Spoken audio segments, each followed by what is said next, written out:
Hi, this is Dr. Gregory Sadler. I'm a professor of philosophy and the president and founder of an educational consulting company called Reason.io, where we put philosophy into practice. I've studied and taught philosophy for over 20 years, and I find that many people run into difficulties reading classic philosophical texts. Sometimes it's the way things are said or how the text is structured. But the concepts themselves are not always that complicated, and that's where I come in. To help students and lifelong learners, I've been producing longer lecture videos and posting them to YouTube. Many viewers say they find them useful. What you're currently watching is part of a new series of shorter videos, each of them focused on one core concept from an important philosophical text. I hope you find it useful as well. In Chapter 6 of his work, Language, Truth, and Logic, Ayer is going to assert that moral disagreement, in the sense that we typically think about it, which includes attempts to convince other people that our position is right on moral issues or ethical issues and that their position is wrong, is actually impossible. It can't work the way that we think that it does.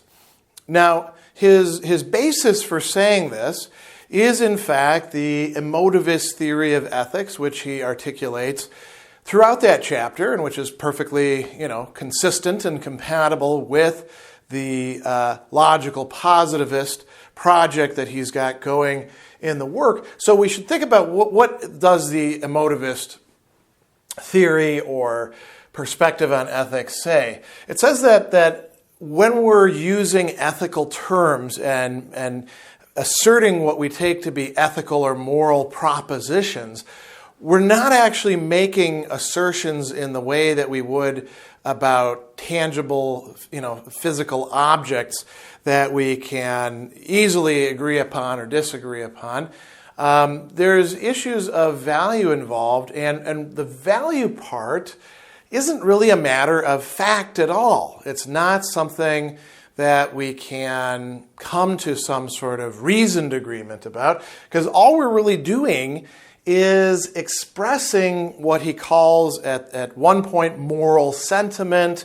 A little bit later he will talk about expressing emotions, and those emotions are things like saying stealing is wrong, amounting basically to saying stealing, oh, don't like that, And it doesn't have to be even assertions that one has emotions. It's just expressing emotions. So what this means is that in what we take to be moral disagreements, like you shouldn't steal from your employer, even if your employer is being mean to you, right? There's a nice ethical proposition.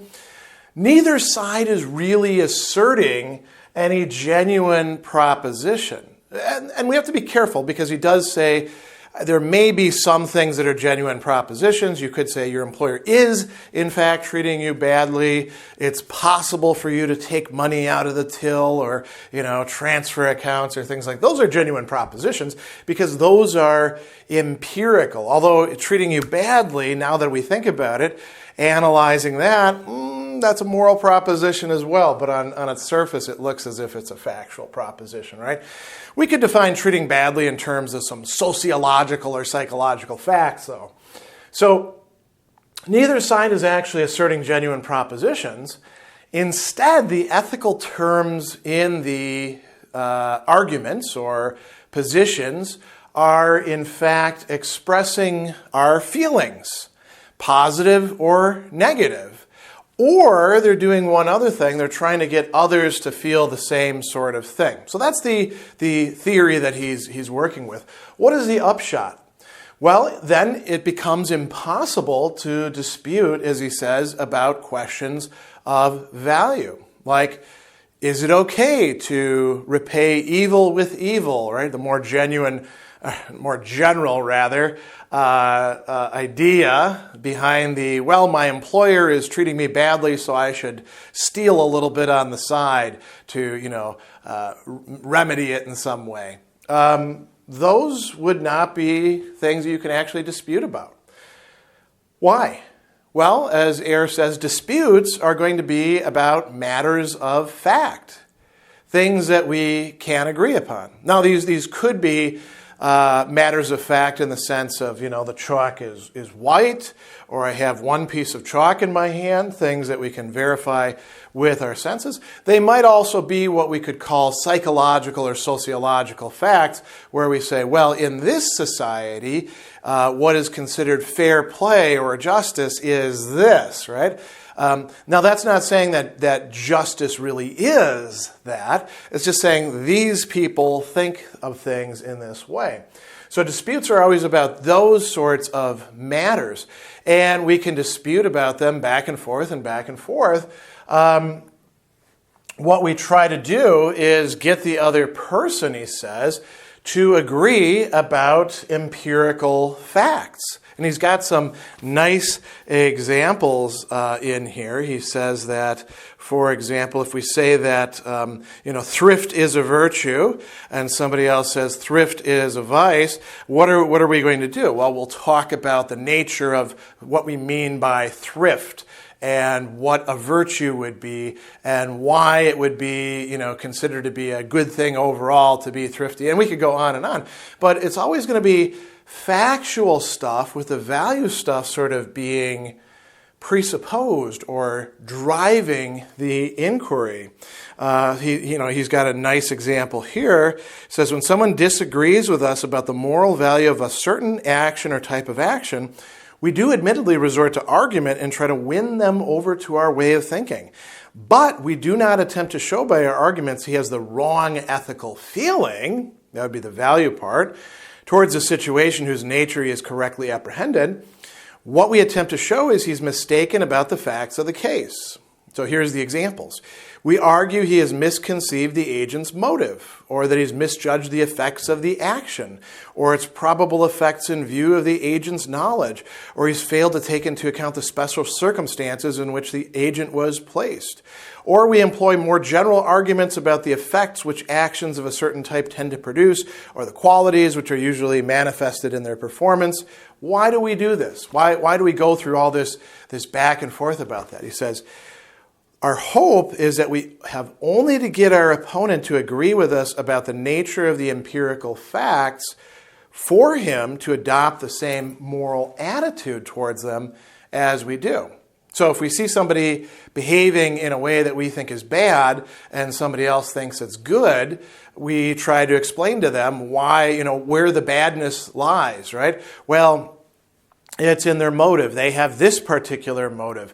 Let's take a great example. Somebody gives a lot of money to charity, but we know that they're doing it for nefarious purposes to try to gather, prestige to themselves so that they can thereby gain a foothold in the political establishment and eventually produce tyranny, which we think is a bad thing, right?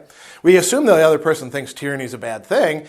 And we say to them, can't you see what this person is actually doing? And we get all worked up about it usually because our emotions are getting involved. And they say, I see what they're doing, but I don't see it the same way that you do. I don't see this as like this slippery slope down to tyranny the way that you assume it is. I mean, think about all the major controversial hot button issues that we have going on in our society that people get very worked up about.